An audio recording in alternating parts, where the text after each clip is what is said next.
एक राज्य में एक वेश्या थी जिसको पूरा राज्य गंदी नजर से देखता था। अपने जीवन से बहुत परेशान थी। कहते हैं कि साधु उसके द्वार से निकले। साधु ने देखा कि बहुत परेशान है। साधु ने गणिका को एक तोता दिया। तोते की खास बात यह है कि बस वो राम राम बोलता था। जब तोता सुबह शाम राम राम बोलता रहा, गणिका उसके राम राम राम सुनती रही। उसके जीवन में ऐसा उद्धार हुआ, प्रभु राम ने उसका उद्धार किया। कहते हैं कि आप सब कुछ छोड़ भूल जाते हो, सबके पाप नष्ट कर देते हो, बस आपका नाम लेना है हमें। हो कैसे तुम गणिका के अब गुण गे नाना, कैसे तुम गणिका के अब गुण गे नाना। हो कैसे तुम भीलनी के झूठे बेर खाए हो, कैसे तुम भीलनी के झूठे बेर खाए हो, कैसे तुम भीलनी के झूठे बेर खाए हो, कैसे तुम भीलनी के झूठे बेर खाए हो, कैसे तुम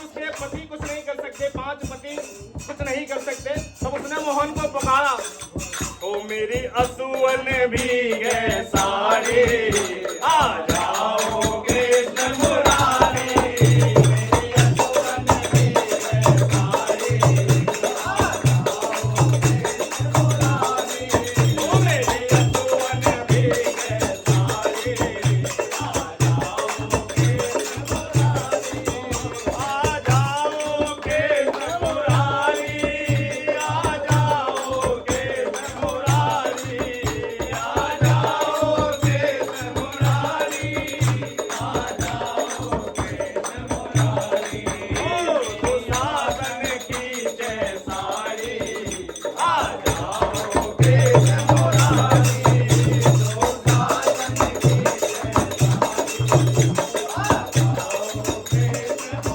ओ कैसे तुम द्वारका में द्रौपदी की ढेर सुनी कैसे तुम द्वारका में द्रौपदी की ढेर सुनी ओ कैसे तुम गज काजे नंगे पाँव धाए हो कैसे तुम गज काजे नंगे पाँव धाए हो ओ कैसे तुम पल में सुदामा दरिद्र हरे कैसे तुम पल में सुदामा दरिद्र ओ कैसे तुम अग्रसेन बंदी छोड़ाए हो कैसे तुम अग्रसेन बंदी छोड़ाए और प्रभु आपकी इतनी लीलाएं सुनी हमने कितना रामचंद्र मानस बना है भागवत गीता में पढ़ा है मगर जब मेरी बारी आई तो ओ मेरी बेर इतनी देर कान मूंद रहे नाथ